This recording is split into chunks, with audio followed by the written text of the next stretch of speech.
Existe uma dor que não se vê por fora, que não deixa marca no corpo, mas que devora a alma da gente como cupim devora madeira velha.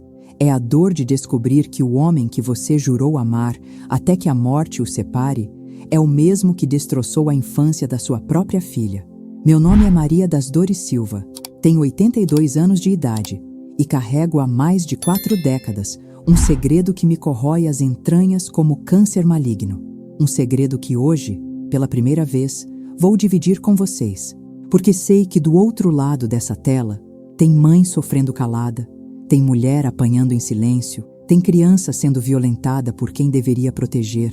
E se minha história puder salvar uma só vida, então valeu a pena carregar essa cruz pesada por tanto tempo. Vocês que estão me ouvindo agora, saibam que não estão sozinhos nessa caminhada. Cada palavra que vou dizer aqui nasceu de uma dor real, de um sofrimento que pensei que ia me matar. Mas estou aqui, firme e forte, para contar como consegui sair do inferno que era minha própria casa. E sabe o que mais me deixa feliz? É saber que vocês estão aqui comigo, que não estou falando sozinha no vazio. Isso me dá uma força danada, uma coragem que não sei de onde vem. Talvez venha de saber que minha história pode ajudar outra alma perdida a encontrar o caminho da luz. Nasci e me criei numa cidadezinha perdida no sertão da Paraíba, onde o sol nasce queimando e se põe deixando a terra rachada de sede. Era o ano de Mirosis, 1942, época em que mulher não tinha voz, não tinha vez, e o máximo que podia sonhar era casar virgem e parir filho que nem coelha.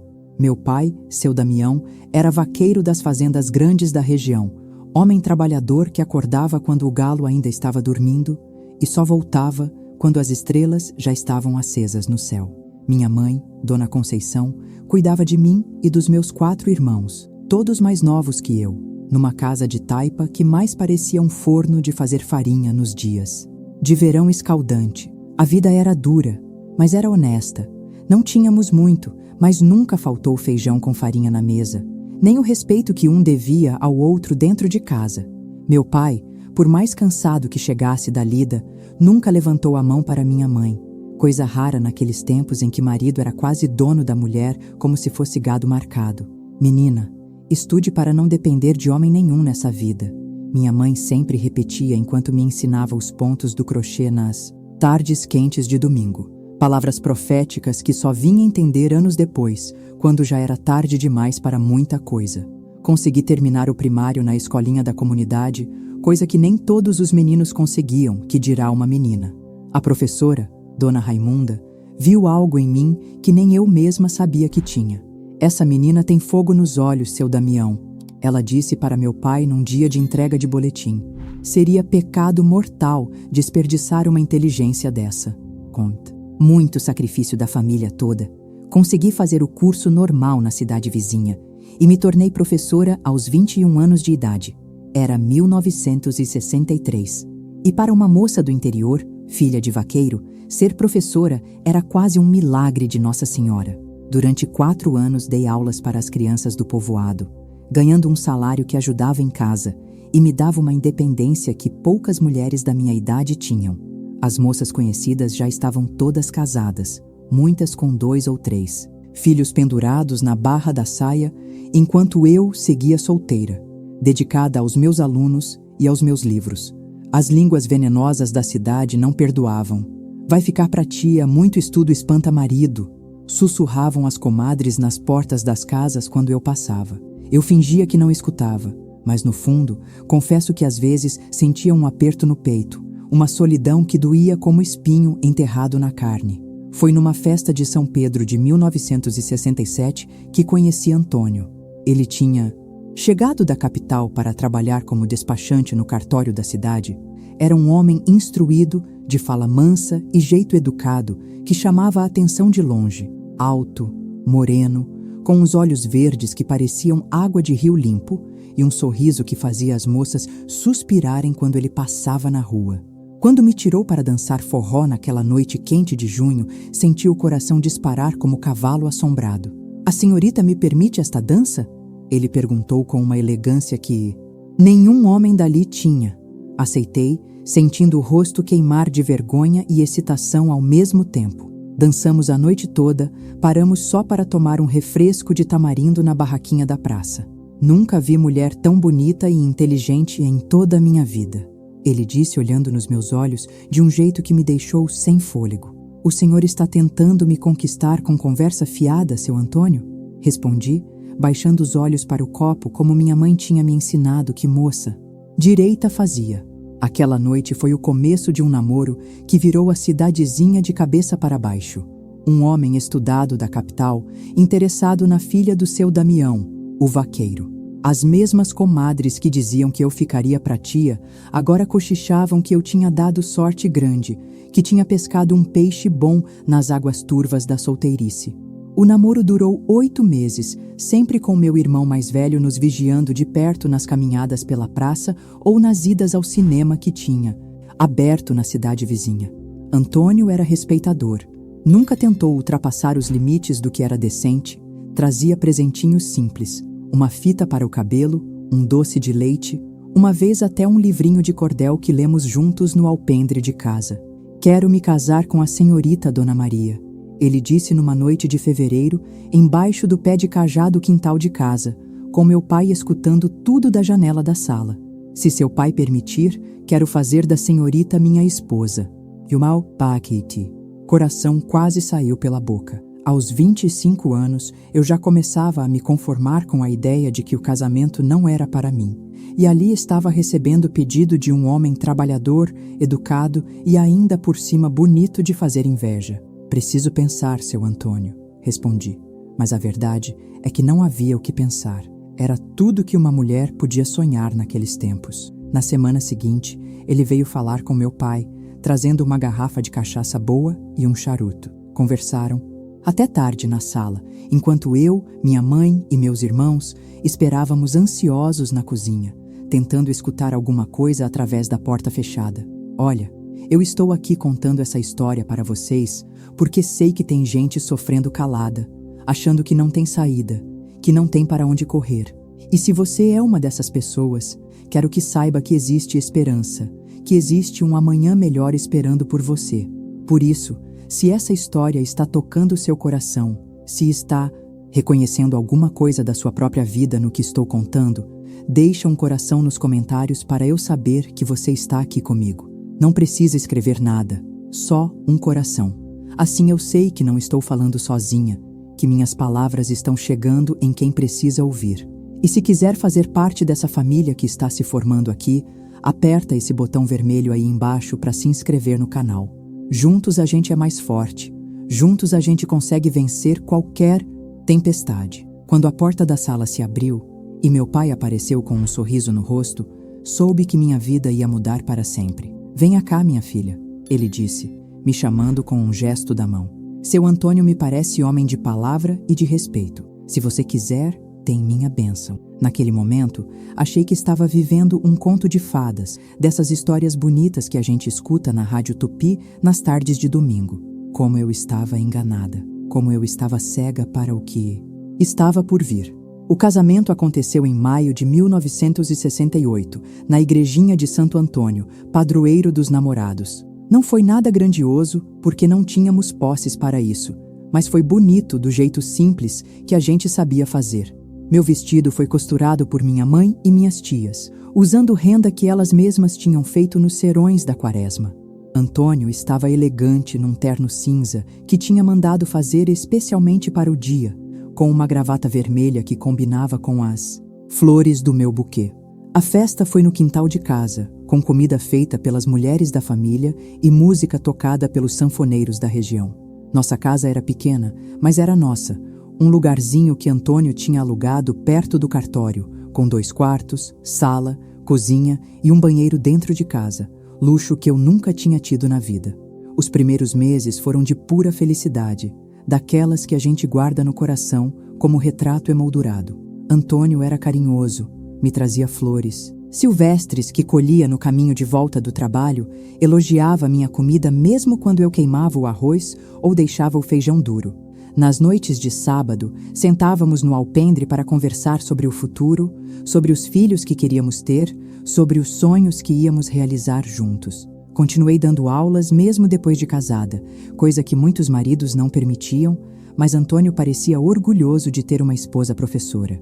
Mulher minha tem que mostrar que tem inteligência.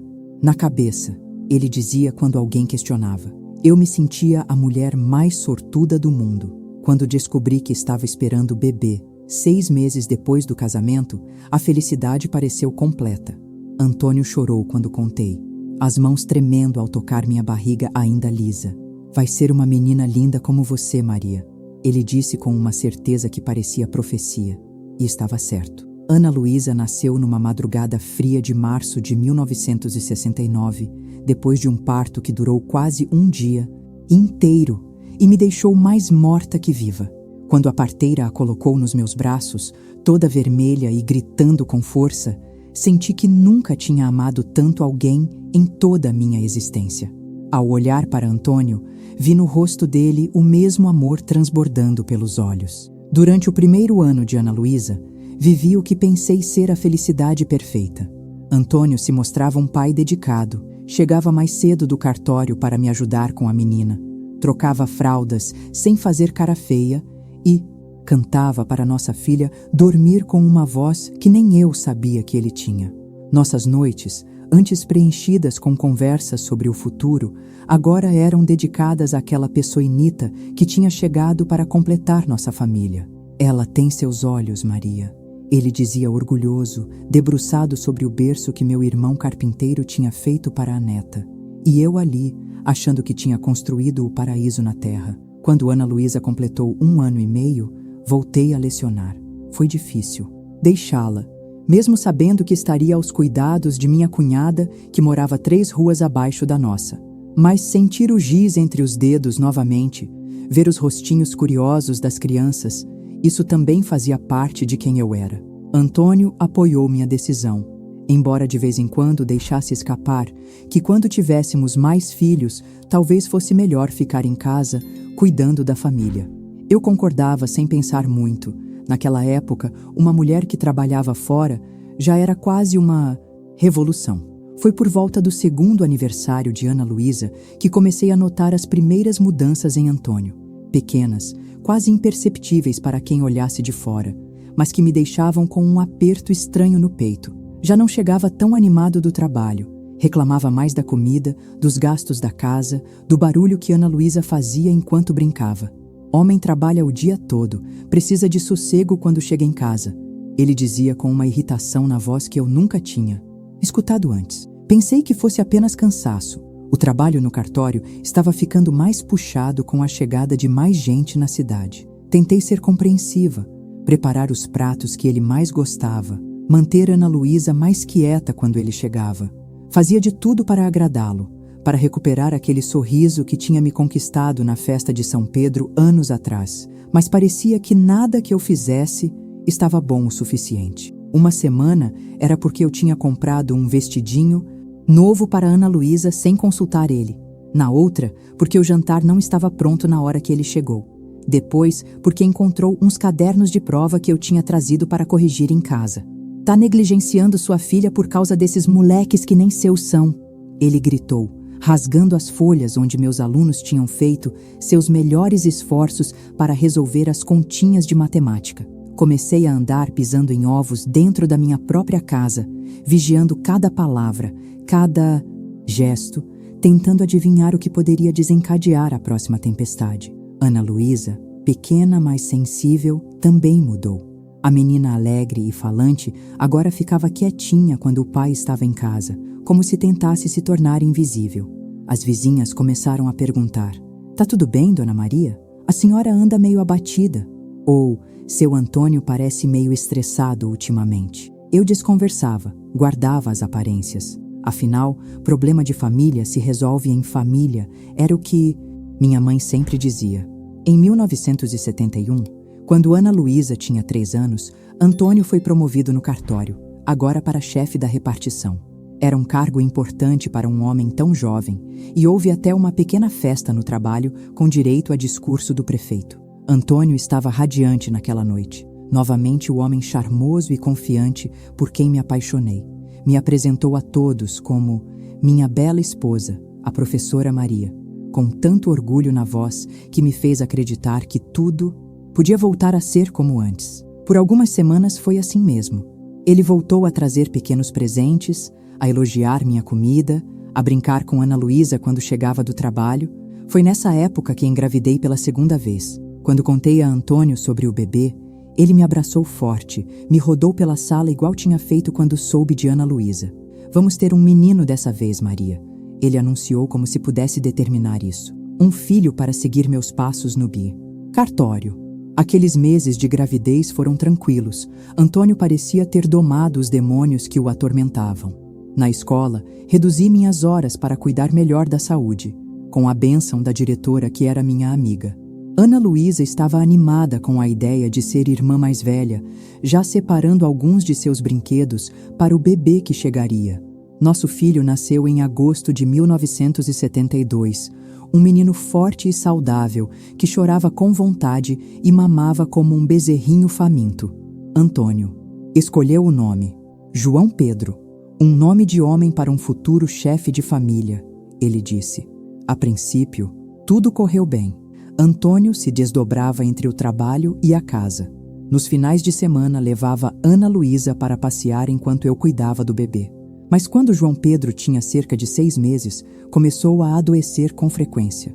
Nada grave, resfriados, febres pequenas, mas o suficiente para noites sem dormir e choro constante. Foi quando o comportamento de Antônio começou a mudar, novamente, e dessa vez seria para sempre. Gente, eu sei que essa história está pesada. Eu sei que é difícil de escutar, mas é importante que a gente fale sobre essas coisas, que a gente tire do silêncio o que deveria estar na luz. Se você está conseguindo aguentar escutar até aqui, se está sentindo que precisa ouvir o resto dessa história, deixa um força aí nos comentários. Assim eu sei que vocês estão comigo nessa caminhada. E se tem alguém na sua vida que você acha que precisa ouvir isso, compartilha esse vídeo com essa pessoa. Às vezes a gente pode ser o anjo que alguém está precisando para sair do inferno que está vivendo.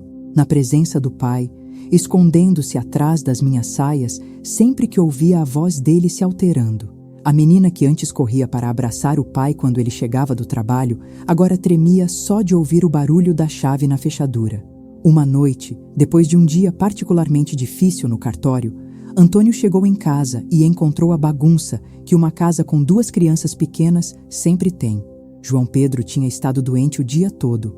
Ana Luísa tinha derrubado mingau no chão da cozinha e eu estava exausta demais para manter tudo em ordem perfeita como ele exigia. "Que chiqueiro é esse?" ele gritou assim que pisou na sala. "Fico quebrando a cabeça o dia inteiro para sustentar vocês e é assim que me recebem?" Tentei explicar, com João Pedro ainda chorando no meu colo. "Antônio, por favor, o menino está doente, não consegui." Não terminei a frase. Pela primeira vez em 5 anos de casamento, ele ergueu a mão contra mim. O tapa atingiu meu rosto com tanta força que cambaleei para trás, quase derrubando o bebê.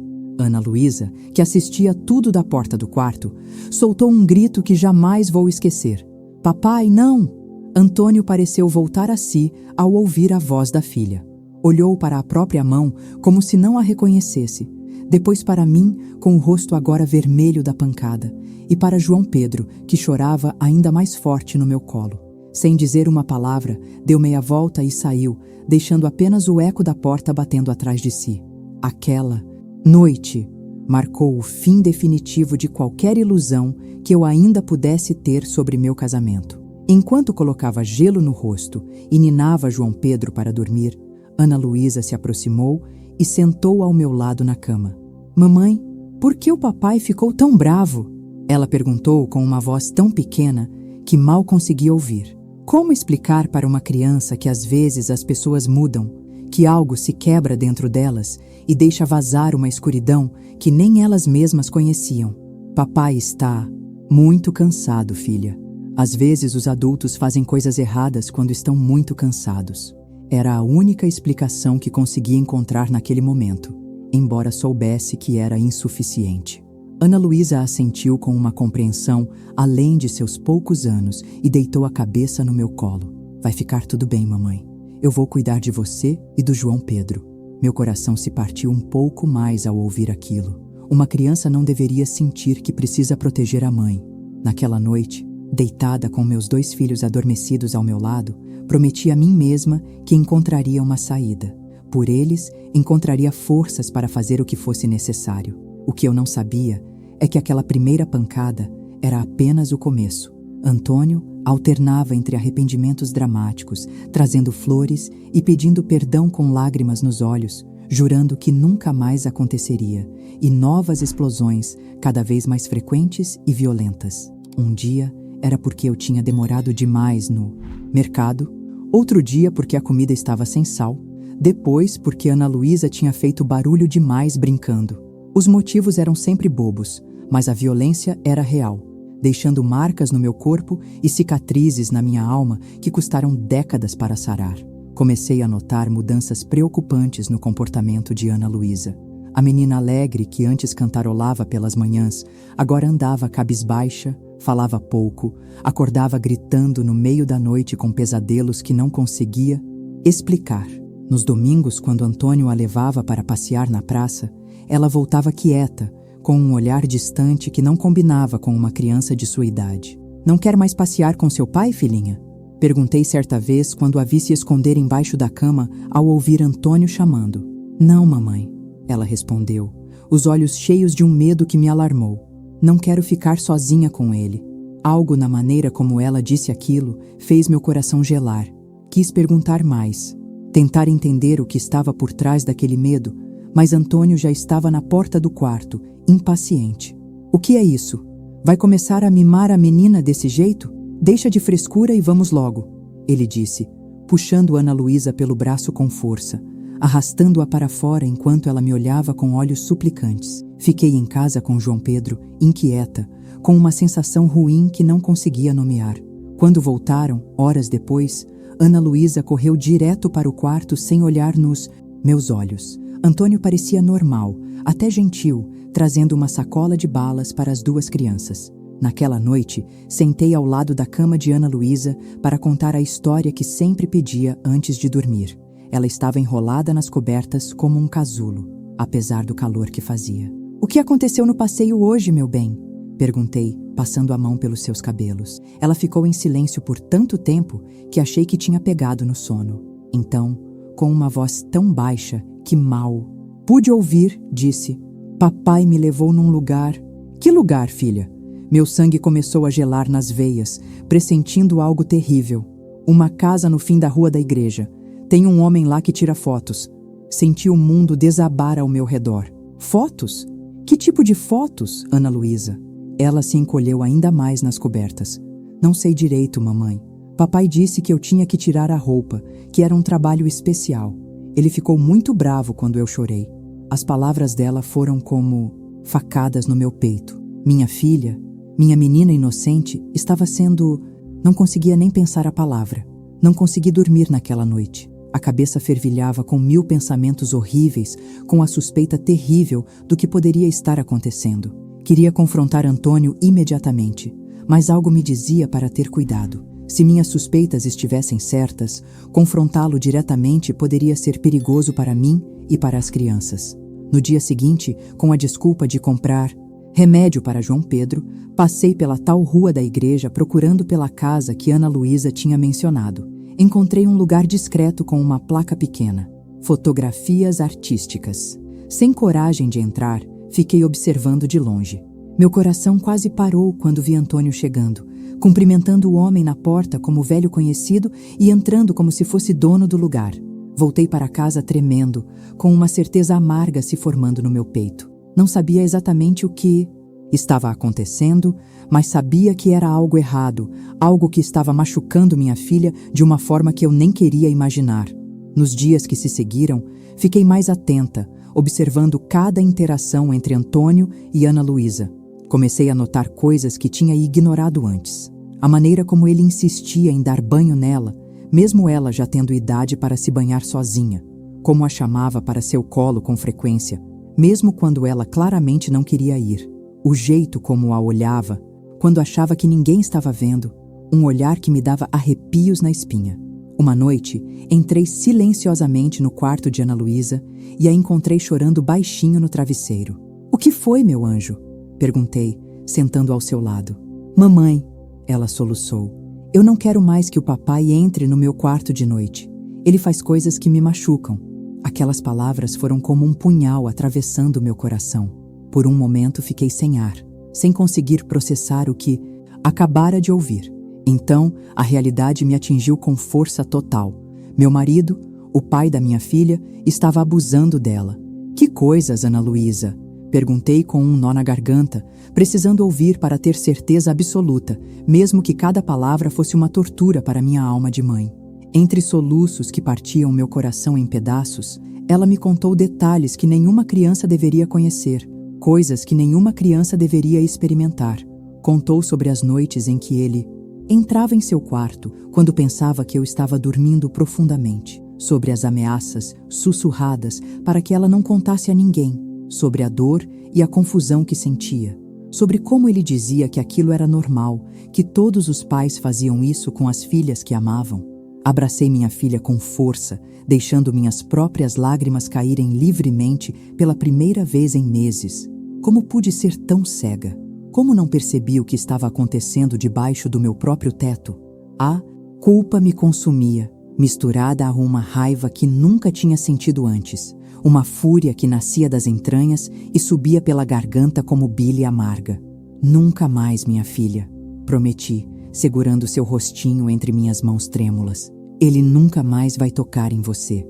Eu prometo por Nossa Senhora, que é minha testemunha. Naquela mesma noite, enquanto Antônio dormia o sono dos malditos, arrumei uma pequena mala com algumas roupas nossas e os poucos documentos importantes que tínhamos. Meu plano era simples: sair de madrugada, pegar o primeiro ônibus para a capital e procurar abrigo na casa de uma prima distante que morava lá. Tinha um dinheiro guardado escondido no fundo do armário, economias do meu salário que juntava secretamente há meses, pressentindo que um dia poderia precisar fugir. Mas quando estava terminando de arrumar as coisas, ouvi o barulho da porta do quarto se abrindo. Antônio estava de pé na soleira, me observando com aqueles olhos verdes que um dia me fizeram sonhar e agora me davam pesadelos. O que pensa que está fazendo? Perguntou com uma voz perigosamente calma, como a calmaria que vem antes da tempestade mais destruidora. Estou indo embora, respondi, tentando soar firme apesar do medo que me fazia tremer por dentro. E estou levando meus filhos comigo. Sua risada foi fria, cruel, um som que jamais tinha escutado sair da boca do homem com quem me casei. Acha mesmo que vou deixar você levar meus filhos? Que vai conseguir sobreviver sem mim? Quem vai te dar casa, comida, roupa? Você não é nada sem mim, Maria. Não passa de uma professora fracassada de cidade pequena. Prefiro passar fome debaixo da ponte do que ficar mais um dia sob o mesmo teto que você. Retruquei, a coragem vindo não sei de onde. Sei o que você anda fazendo com Ana Luísa. Sei das fotos, sei do que faz quando acha que não estou vendo. Você é um monstro, Antônio. Um monstro que se disfarça de pai de família. Foi como acender um barril de pólvora. Seu rosto se contorceu numa máscara de ódio puro. E antes que pudesse me defender, senti o impacto de seu punho contra meu rosto. Caí para trás, atordoada, o gosto metálico de sangue enchendo minha boca. Você não vai a lugar nenhum, ele rosnou, puxando a mala e jogando todas as roupas no chão. E se abrir essa boca maldita para falar uma palavra disso para qualquer pessoa, eu juro por Deus que acabo com você e com esses moleques. Quem você acha que vão acreditar? Em mim, o chefe do cartório, respeitado por toda a cidade, ou em você, uma mulher histérica que inventou uma história absurda porque está com ciúmes do próprio marido? As ameaças continuaram por horas, detalhadas e específicas, cada uma mais aterrorizante que a anterior.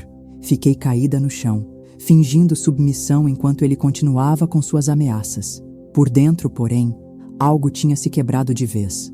Qualquer resquício de amor ou respeito que ainda pudesse sentir, por ele morreu naquele momento. No lugar nasceu uma determinação feroz, primitiva, de proteger meus filhos a qualquer custo. Naquela noite, deitada ao lado do homem que agora reconhecia como meu inimigo mortal, fiz um juramento silencioso. Encontraria uma maneira de sair daquela casa, de salvar meus filhos daquele demônio, nem que fosse a última coisa que fizesse na vida.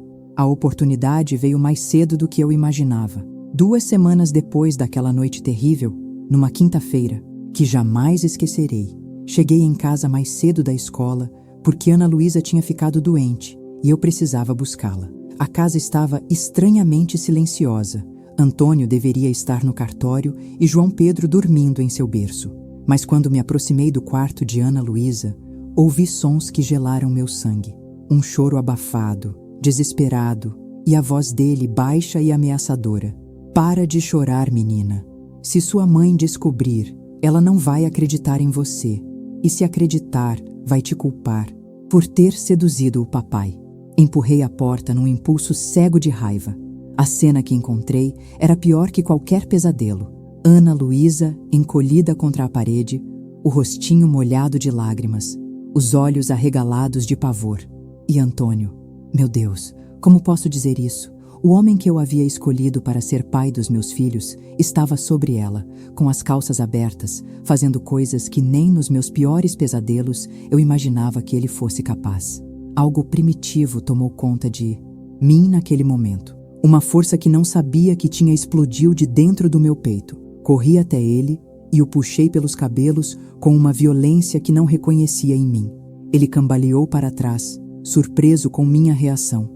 Aproveitei para pegar Ana Luísa nos braços e correr para fora do quarto. Sua louca, volta aqui! Ele gritava enquanto fechava as calças e vinha atrás de nós. Corre, minha filha, pega seu irmão e vai para a casa da vizinha Dona Socorro. Sussurrei para Ana. Luísa, empurrando-a na direção do quarto de João Pedro. Quando Antônio tentou passar por mim para alcançar as crianças, me coloquei na frente dele como uma muralha humana. Sai da minha frente, mulher. Isso não é da sua conta, ele rosnou. Não é da minha conta? São meus filhos, seu desgraçado. Gritei sem me importar se os vizinhos ouviriam. Ele tentou me afastar com um empurrão, mas eu me agarrei a ele.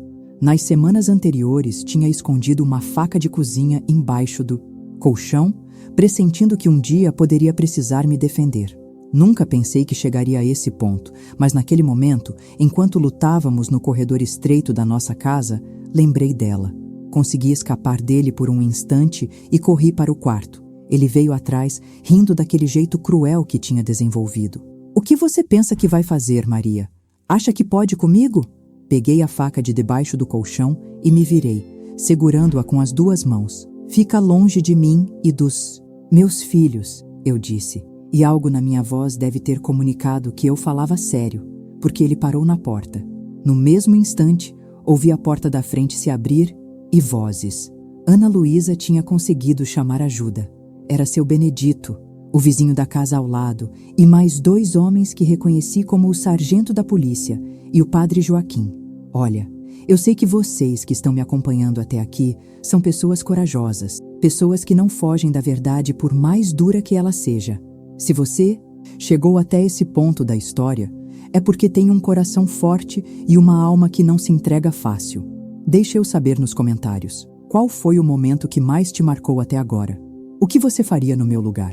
Às vezes é importante a gente se colocar no lugar do outro para entender que a vida não é feita só de escolhas fáceis. E se você está gostando de fazer parte dessa nossa conversa, se inscreve no canal para não perder o resto da história, porque ainda tem muita coisa para contar. Que confusão é essa? Está tudo bem, Dona Maria? Perguntou seu Benedito, entrando cautelosamente na sala com os outros homens atrás dele. Antônio mudou completamente sua postura, como só os predadores mais experientes sabem fazer. De repente, voltou a ser o homem charmoso e educado que todos conheciam, o respeitável chefe do cartório.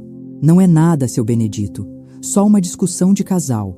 A senhora, minha esposa, às vezes fica nervosa, sabe como é? Coisa de mulher. Tentou sorrir, mas eu vi o suor frio descendo pela testa dele, a tensão nos músculos que denunciava o desespero por trás da máscara. Mas Ana Luísa, minha corajosa menina, não deixou que a mentira prosperasse. Com João Pedro no colo, ela se aproximou do sargento e disse com uma clareza que me encheu de orgulho e partiu meu coração ao mesmo tempo. Ele estava me machucando, seu sargento. Estava fazendo coisa feia comigo no quarto. A mamãe chegou e salvou a gente. O silêncio que seguiu, aquelas palavras infantis e diretas, foi ensurdecedor. Os 3 homens olharam para Antônio, depois para mim, ainda segurando a faca, depois para as crianças. Algo nos olhos de Ana Luísa, naquele terror genuíno que nenhuma criança conseguiria fingir, falou mais que 1000 depoimentos. É melhor o senhor vir com a gente, seu Antônio, disse o sargento Raimundo com uma frieza que me deu certo alívio. Vamos conversar na delegacia como gente civilizada. Isso é um absurdo total, Antônio, protestou, mas já não havia o mesmo poder em sua voz. É a palavra de uma criança confusa contra a minha. Sou chefe do cartório, um homem respeitado nesta cidade, conhecido por todos pela minha honestidade. E eu sou pai de 4 meninas, respondeu o sargento com uma dureza que cortava o ar. Vamos resolver isso da maneira certa.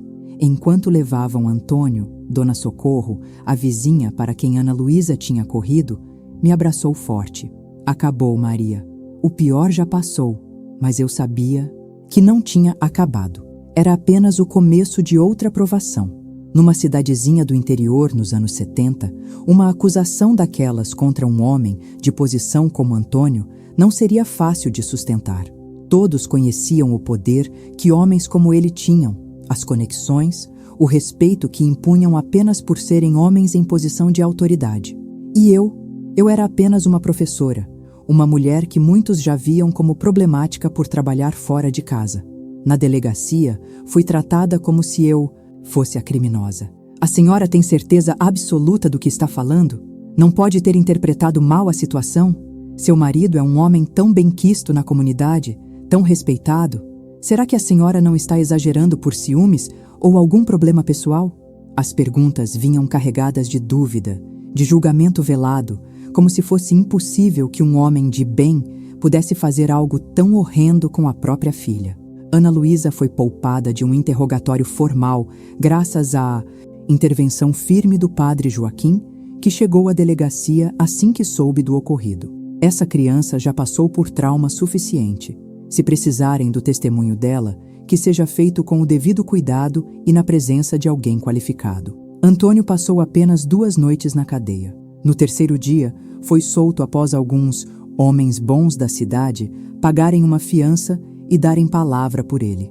As fofocas correram pela cidade como fogo em capinzal seco. Será que é verdade mesmo? Ou a Dona Maria inventou porque descobriu que ele tinha outra? Aquela menina sempre foi muito fantasiosa, vai ver, confundiu as coisas.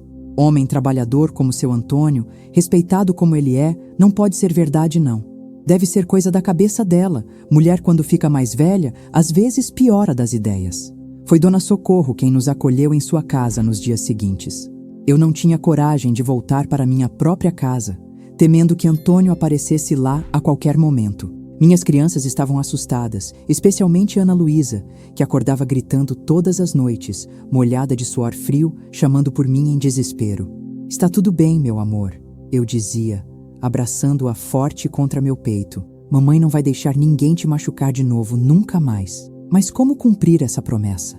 Eu não tinha para onde ir, não tinha dinheiro guardado o suficiente, não tinha família na cidade que pudesse me ajudar a longo prazo. Meus pais já tinham falecido anos antes e meus irmãos estavam espalhados pelo país, cada um lutando com suas próprias dificuldades. O salário de professora mal dava para sustentar 2 crianças, e eu sabia que Antônio faria de tudo para me impedir de trabalhar, para me tornar dependente dele novamente. Era um homem influente, com conexões importantes, e eu era apenas uma mulher sozinha, com 2 crianças pequenas numa sociedade que ainda acreditava que lugar de mulher era em casa, calada e obediente. Foi quando recebi a visita que mudaria o rumo de nossas vidas para sempre. O padre Joaquim apareceu na casa de Dona Socorro, numa tarde abafada de outubro, acompanhado por uma senhora de uns 60 anos, bem vestida, com um ar de autoridade serena que imediatamente me inspirou confiança e respeito. Dona Maria, esta é Dona Clementina Vasconcelos, diretora do Colégio Santa Clara, em Campina Grande, apresentou o padre. Ela soube da sua situação através de uma carta minha e veio pessoalmente oferecer ajuda. Dona Clementina me estendeu a mão, e quando a apertei, senti uma firmeza reconfortante, como se estivesse tocando a mão de uma mãe. Minha filha, O padre Joaquim me contou sobre seu caso. Estou aqui para oferecer-lhe um emprego como professora em nosso colégio e moradia para a senhora e seus filhos no alojamento das educadoras. Fica a 4 horas daqui, longe o suficiente para recomeçarem em paz. Não consegui conter as lágrimas. Era como se Santa Rita de Cássia, padroeira das causas impossíveis, tivesse ouvido minhas orações desesperadas e enviado um anjo disfarçado de diretora de colégio. Mas por que, dona Clementina? A senhora nem me conhece direito, perguntei, ainda sem acreditar na generosidade daquela mulher. Ela sorriu um sorriso triste e compreensivo, carregado de uma sabedoria que só quem já sofreu muito pode ter. Digamos que reconheço sua situação melhor do que gostaria, minha filha. Há 15 anos, uma jovem professora em circunstâncias semelhantes às suas cruzou meu caminho. Eu não pude ajudá-la como deveria. Não tive coragem suficiente. Ela tirou a própria vida 1 semana depois, deixando 2 crianças órfãs. Jurei diante do Santíssimo que nunca mais ficaria de braços cruzados diante do sofrimento de outra mulher. 1 semana depois, sob a proteção do padre Joaquim e de alguns homens bons da comunidade que se ofereceram para nos acompanhar, pegamos o ônibus para Campina Grande. Deixei para trás a casa onde tinha sonhado ser feliz, os móveis que tínhamos comprado com tanto carinho, quase todas as nossas coisas. Não importava. O que importava eram Ana Luísa e João Pedro, dormindo tranquilos nos bancos do ônibus, livres finalmente do terror que nossa própria casa tinha se tornado. Pela janela embaçada, vi minha cidade natal desaparecendo na poeira da estrada, e com ela toda uma vida que eu precisava deixar para trás para que pudéssemos ter futuro. Quanto a Antônio, soube depois, através de cartas de Dona Socorro, que ele foi discretamente transferido para outra cidade bem distante, numa promoção arranjada pelos superiores para evitar mais escândalo. O caso foi abafado, como tantos outros envolvendo homens de posição. Não houve julgamento, não houve justiça no sentido tradicional da palavra, mas nós estávamos livres dele, e naquele momento isso era tudo que importava para mim. Anos depois descobri que ele morreu sozinho, vítima do próprio veneno que carregava dentro da alma. Não senti alegria com a notícia, nem vingança, nem mesmo alívio. Apenas uma sensação estranha de fechamento, como se uma porta pesada finalmente tivesse se fechado para sempre. Nos primeiros meses em Campina Grande, Ana Luísa quase não falava. Passava horas desenhando cenas escuras e assustadoras que partiam meu coração em pedaços pequenos. João Pedro, pequeno demais para entender completamente o que havia acontecido, se adaptou mais facilmente à nova vida, correndo pelos corredores do colégio como se sempre tivesse morado ali. Eu trabalhava duro, tentando provar meu valor para Dona Clementina, tentando construir um novo lar para meus filhos com as próprias mãos e muita oração. Aos poucos, com o apoio de uma jovem psicóloga que trabalhava no colégio, Ana Luísa começou a se abrir. Começou a falar sobre o que tinha acontecido, não apenas naquela tarde que presenciei, mas antes. Descobri com horror que o abuso vinha acontecendo há mais de 1 ano, que minha filha tinha guardado aquele segredo terrível por medo, por vergonha, por confusão. Ele disse que era normal, mamãe, que todos os pais faziam isso com as filhas, que era nosso segredo especial, que se eu contasse, você ficaria brava comigo. Suas palavras, ditas numa das sessões com a psicóloga, me destruíram por dentro. A culpa me consumia como febre maligna. Passava noites em claro, repassando cada sinal que deveria ter notado, cada mudança no comportamento de Ana. Luísa que ignorei, atribuindo ao crescimento normal ou ao estresse de ter um irmãozinho em casa. Como pude não perceber que minha filha estava sofrendo tanto? Como pude deixar aquele monstro machucá-la por tanto tempo debaixo do meu próprio nariz? A doutora Teresa, a psicóloga que nos atendia, me ajudou a entender que a culpa não era minha. Homens como seu ex-marido são especialistas em esconder seus crimes, Dona Maria.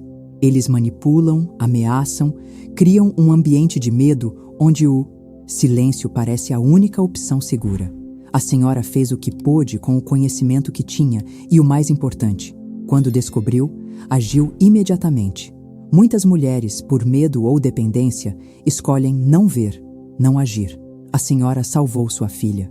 Foram palavras de consolo, mas a cicatriz daquela descoberta nunca desapareceu completamente. Carrego-a comigo até hoje, mais de 50 anos depois, não como uma ferida aberta, não mais, mas como uma lembrança constante do preço que pagamos pela confiança cega, pela ignorância escolhida, pela crença ingênua de que conhecemos verdadeiramente aqueles que dizemos amar. É uma cicatriz que me ensinou a estar sempre alerta, a confiar mais no meu instinto de mãe do que nas aparências que os outros querem mostrar. Nossa chegada a Campina Grande foi como renascer para a vida. O Colégio Santa Clara era um lugar de ordem e paz, com seus jardins bem cuidados, corredores limpos e silenciosos que cheiravam a cera de abelha e esperança. Meus filhos e eu recebemos um pequeno apartamento no alojamento das professoras. 2 quartos, uma sala, cozinha e banheiro com chuveiro quente. Parecia um palácio depois do inferno que havíamos vivido. Os primeiros meses foram de adaptação lenta e cura gradual. Ana Luísa iniciou um tratamento sério com a doutora Teresa, que com paciência infinita e técnicas modernas foi ajudando minha filha a processar o trauma sem se deixar destruir por ele.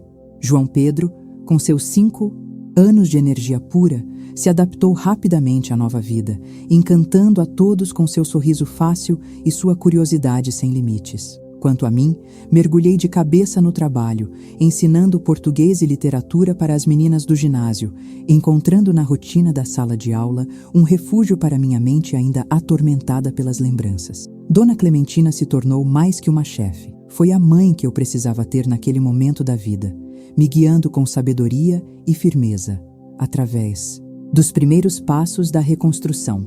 Foi em 1975, quase 3 anos após nossa chegada, que percebi uma mudança profunda e maravilhosa em Ana Luísa. Numa tarde de domingo, estávamos sentadas na pequena varanda do nosso apartamento, ela agora com 8 anos, desenhando em seu caderno como sempre fazia. Mas algo era completamente diferente. Os desenhos sombrios e assustadores tinham dado lugar a cenas coloridas, flores gigantes, borboletas azuis, uma casa amarela com janelas abertas e uma família sorrindo na porta. Que lindo, filha! O que é isso que você está desenhando? Perguntei, sentindo uma esperança brotar dentro do peito como planta depois da chuva. Ela levantou os olhos para mim e, pela primeira vez em muito tempo, vi um brilho que lembrava a menina que ela fora antes de tudo acontecer. É a nossa casa, mamãe. A casa que a gente vai ter um dia onde ninguém vai poder nos machucar nunca mais. Naquele momento, soube que estávamos no caminho certo, que a pior parte talvez tivesse ficado para trás de uma vez por todas. Não significava que as cicatrizes tinham desaparecido. Elas nunca desapareceriam completamente, mas estávamos aprendendo a viver com elas, a seguir em frente apesar delas, a construir algo bonito por cima das ruínas. O tempo passou preenchido pelo trabalho, pelos estudos dos meus filhos, pelas pequenas alegrias cotidianas que antes eu mal notava e que agora pareciam presentes preciosos de Deus. João Pedro entrou para a escola primária do colégio, revelando-se um menino inteligente e curioso, sempre com uma pergunta na ponta da língua e um sorriso que derretia o coração de qualquer um. Ana Luísa, embora ainda tivesse dias difíceis, começou a fazer amizades verdadeiras entre as alunas, a participar de atividades, a sorrir mais, a ser criança de novo. Em 1978, recebi uma carta que abalou nossa tranquilidade recém-conquistada. Era de uma prima que ainda morava na minha cidade natal. Antônio havia voltado e estava me procurando. Ele tem bebido muito e vive dizendo que vai recuperar os filhos, que você não tinha direito de levá-los, escreveu minha prima preocupada. Tenha muito cuidado, Maria. Ele não está bem da cabeça.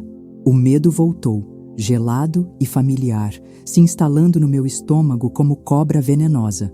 Procurei imediatamente Dona Clementina, que após ler a carta segurou minhas mãos trêmulas entre as suas, firmes e calorosas. Não tenha medo, Maria. Ele não pode alcançá-los aqui. Você tem a proteção do colégio, da igreja e agora também a minha proteção pessoal. Enquanto eu estiver viva, ninguém vai tirar vocês daqui. Ela estava certa. Antônio nunca chegou a Campina Grande. Soube depois que ele foi preso por agredir violentamente um funcionário público em um acesso de raiva descontrolada e acabou morrendo na cadeia pouco tempo depois, vítima de cirrose hepática. Quando recebi a notícia, não senti alegria, nem vingança, nem mesmo alívio.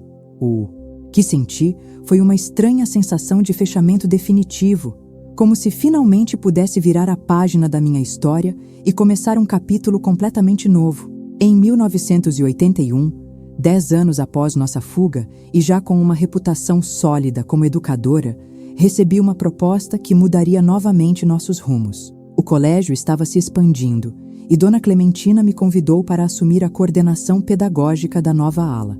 Era um reconhecimento do meu trabalho, da dedicação que havia demonstrado todos aqueles anos. A senhora tem um dom natural para liderar, Maria, ela me disse.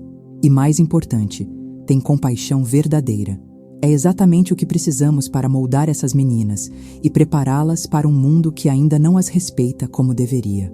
Sob minha coordenação, implementamos métodos de ensino mais modernos, trouxemos arte e música para o currículo regular, incentivamos as meninas a pensarem por si mesmas, a questionarem, a sonharem além dos limites estreitos que a sociedade tentava impor. Uma menina educada é uma mulher livre, se tornou nosso lema não oficial.